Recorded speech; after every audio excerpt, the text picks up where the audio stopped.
उत्तर प्रदेश की राजधानी लखनऊ से इस समय एक बड़ी खबर आ रही है। लखनऊ के मलिहाबाद में पुलिस और बदमाशों के बीच मुठभेड़ में हत्या का मुख्य आरोपी अजय कुमार मारा गया। अजय पर बनारस से आई 32 वर्ष की महिला की हत्या का आरोप था। यह हत्या दुष्कर्म के प्रयास में महिला का गला घोंट कर की गई थी। अजय को पकड़ने के लिए महमूद नगर इलाके में घेराबंदी की गई। इस दौरान अजय भागने का प्रयास करने लगा। पुलिस पर उसने फायरिंग कर दी। जवाबी कार्रवाई में उसे गोली लगी और वो घायल हुआ। अजय को अस्पताल ले जाया गया, जहां डॉक्टर्स ने उसे मृत घोषित कर दिया। बाहर निकली। आइए हम सीधे हमारे संवाददाता संतोष शर्मा के पास आपको लिए चलते हैं।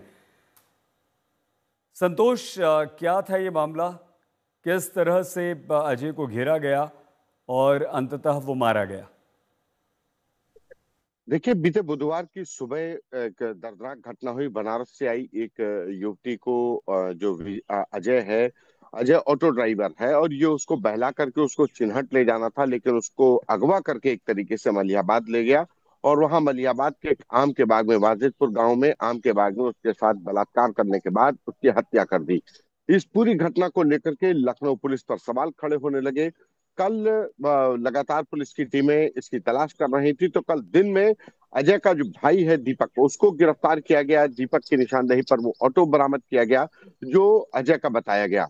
अजय मौके से फरार हो गया था, लेकिन कल देर रात करीब 10:30 बजे ये पुलिस की और अजय के बीच में मुठभेड़ हुई। अजय मलिहाबाद के एक ढाबे पर पुलिस के साथ मुठभेड़ में मारा गया।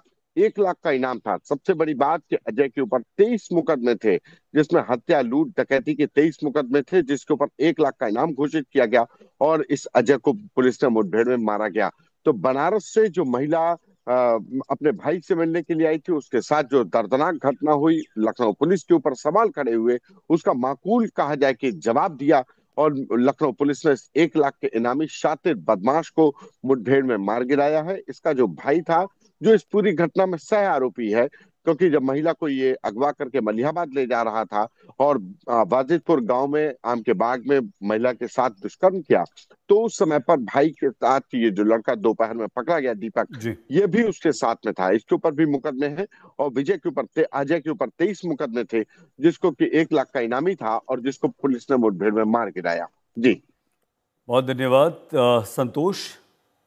लेकिन संतोष, ये बताइए कि आखिर ये कैसे इसके बारे में जानकारी मिली और कैसे इस बदमाश अजय ने उस लड़की का अपहरण किया, अपने साथ ले गया? कौन थी वो लड़की? कहाँ से आई थी? किस तरह से इस पूरे हत्याकांड का खुलासा हुआ? देखिए, बुधवार की दिन रात में करीब 1:30 बजे लड़के बनारस से लखनऊ आई थी। लखनऊ में एक निजी कंपनी में इसकी ट्रेनिंग थी। इसका भाई चिन्हट इलाके में रहता है। जब ये बस स्टेशन आलमबाग उतरती है, तो वहां पर अपने भाई को कहती है कि हम आलमबाग आ गए हैं, आधा घंटे में चिन्हट पहुंच जाएंगे। वहीं पर एक ऑटो चिन्हट के लिए बुक करती है और वहां पर सफर शुरू होता है। लेकिन जब काफी देर तक भाई को उसके बारे में जानकारी नहीं मिलती है, वो बहन को फोन करता है कि कहाँ पहुंची, तो वो कहती है कि मुझे समझ में नहीं आ रहा ये कहाँ जा रहे हैं।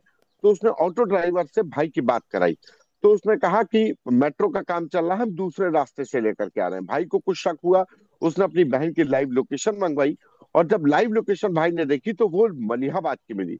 अनहोनी की आशंका के चलते भाई ने पुलिस को इत्तला की। पुलिस ने तलाश शुरू की, लेकिन तब तक ये मलिहाबाद की तरफ निकल चुका था और मलिहाबाद में एक सुनसान गांव में ले जाकर के उस ऑटो में जो महिला सवार थी, जो सवारी थी, उसके साथ विश्वासघात करते हुए अजय और उसके भाई ने, दोनों ने मिलकर के उसके साथ दुष्कर्म के बाद गला घोट करके हत्या कर दी।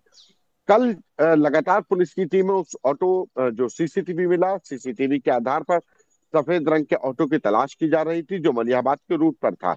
पुलिस को सीसीटीवी के आधार पर, सर्विलेंस के आधार पर, जो महिला ने मोबाइल लोकेशन था उसको, उसकी जो कॉल डिटेल निकाली गई, उसके लोकेशन निकाली गई, उसके आधार पर जब जीरो ऑन किया गया, इस ऑटो को चिन्हित किया गया। इस ऑटो को चिन्हित करने के बाद जो अजय का भाई है, जो इस पूरी घटना में सह आरोपी था, उसको दोपहर में गिरफ्तार किया गया।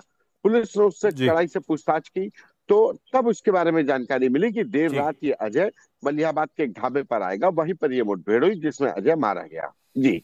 बहुत धन्यवाद संतोष। संतोष शर्मा लखनऊ से।